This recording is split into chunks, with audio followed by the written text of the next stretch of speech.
ప్రభుత్వం ఏర్పడి 20 నెలలు పూర్తి చేసుకున్న సందర్భంగా పనుల జాతర కార్యక్రమాన్ని నిర్వహిస్తున్నట్లు భూపాలపల్లి శాసనసభ్యులు గండ్ర సత్యనారాయణరావు తెలిపారు. ఇక శుక్రవారం రేగొండ మండల కేంద్రంలోని జెడ్పీహెచ్ఎస్ పాఠశాల ఆవరణలో పనుల జాతర కార్యక్రమంలో భాగంగా అంగన్వాడీ భవనానికి శంకుస్థాపనలు చేశారు ఎమ్మెల్యే. ప్రభుత్వం ఏర్పడి 20 నెలలు పూర్తి చేసుకున్న సందర్భంగా గ్రామాల్లో ప్రజల అవసరాల నిమిత్తం 2199 కోట్ల రూపాయల నిధులతో ఊరూరా పనుల జాతర ఒకే రోజు శంకుస్థాపనలు మొదలుపెట్టడం జరిగిందని తెలిపారు. ఇక ఇప్పటికే భూపాలపల్లి నియోజకవర్గంలో రైతుల కోసం పొలాలకు వెళ్లే రోడ్లు, అదేవిధంగా లింక్ రోడ్లు, అంగన్వాడీ భవనాల నిర్మాణానికి శంకుస్థాపనలు చేసుకోవడం జరిగిందన్నారు.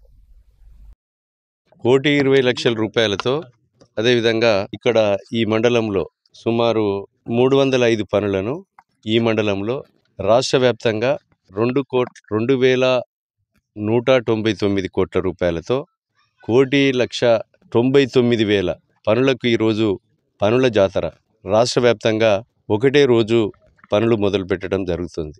ఈ పనుల జాతరలో అందరు కూడా సకాలంలో పనులు పూర్తి చేసుకోవాల్సిందిగా ఈ సందర్భంగా తెలియజేస్తున్నాం.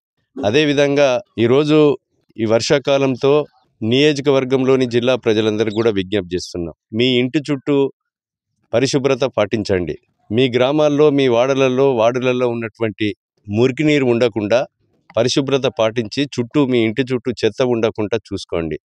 ఈ దోమలతో మలేరియా, వైరల్ డెంగ్యూ విషజ్వరాలు సోకి చాలామంది హాస్పిటల్ల పాలై మందులకు డబ్బులు లేక ఇబ్బందులు పడే పరిస్థితి ఏర్పడుతుంది.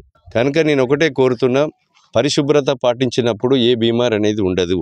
పరిశుభ్రత చాలా ముఖ్యం. మీ ఇంట్లో ఒక మొక్క నాటి చెత్తా చెదారం లేకుండా, నీటి నిల్వ లేకుండా పరిశుభ్రత పాటించవలసిందిగా ప్రజలందరికీ కూడా నేను విజ్ఞప్తి చేస్తున్నాం. ఈ రాష్ట్ర ప్రభుత్వం నూతనంగా 20 నెలలు సందర్భంలో గ్రామాల్లో వేసిన రోడ్డు మీద సీసీ వేయకుండా, పంట పొలాల్లో ఏదైతే ఇబ్బంది పడుతున్నటువంటి రైతాంగం గురించి ముళ్ళను మూటలెత్తుకొని పోయే వీలు లేకుండా, నాట్ల సమయం ముందునే ఒడ్డు మీద బస్తాలు పరదాలు కప్పుకొని ఎరువులు వేసుకొని నాట్లు వేసుకునేటువంటి దుస్థితి స్వతంత్రం వచ్చిన కానుండి ఉన్నది. ఈరోజు 2,199 కోట్ల రూపాయలతో చాలా పొలాల పోయే దారులను కూడా మొదలుపెట్టడం జరిగింది.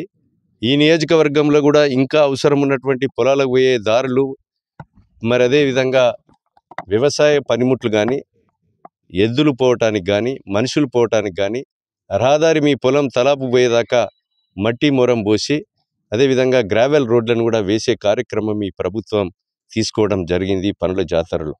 కనుక మీరందరూ కూడా, రైతాంగం అందరూ కూడా ఏదైతే వెనుకటి ఉన్నటువంటి దారులను కూడా సకాలంలో మీరు కనుక ఇస్తే తప్పకుండా పొలాలకు పోయే దారులు కానీ, అదేవిధంగా ఆయకట్టు రోడ్లు కానీ, లింక్ రోడ్లు కానీ, ఒక ఊరు నుంచి ఒక ఊరికి పోయేటువంటి దారులు కానీ, మండలకు వచ్చేటువంటి రోడ్లను డబుల్ రోడ్లు చేయడం కానీ, యామ్స్లో ఈరోజు ఈ రేగొండ నుంచి గర్మిల్లపల్లి నుంచి మోరంచపల్లి, అదేవిధంగా లింగాల నుంచి ఒడితలకు కానీ, అదేవిధంగా మనకి ఈ యొక్క జుబిల్ నగర్ నుంచి నర్సాపూర్ కానీ, అదేవిధంగా ఈ యొక్క నేషనల్ హైవే నుంచి మన దమ్మన్నపేట వయా రాయపల్లి, నాగుర్లపల్లి నుంచి లింగాల వరకు కానీ, ఇవన్నీ కూడా హ్యామ్స్లో మంజూరు కూడా కావడం జరిగింది. రాబోయేటువంటి రోజుల్లో టెండర్లు అతి త్వరలో పిలిపించేసి డబుల్ రోడ్లు, 4 లైన్ రోడ్లు అయ్యే విధంగా కూడా ఈ ప్రభుత్వం చర్యలు కూడా తీసుకోవడం జరుగుతుంది.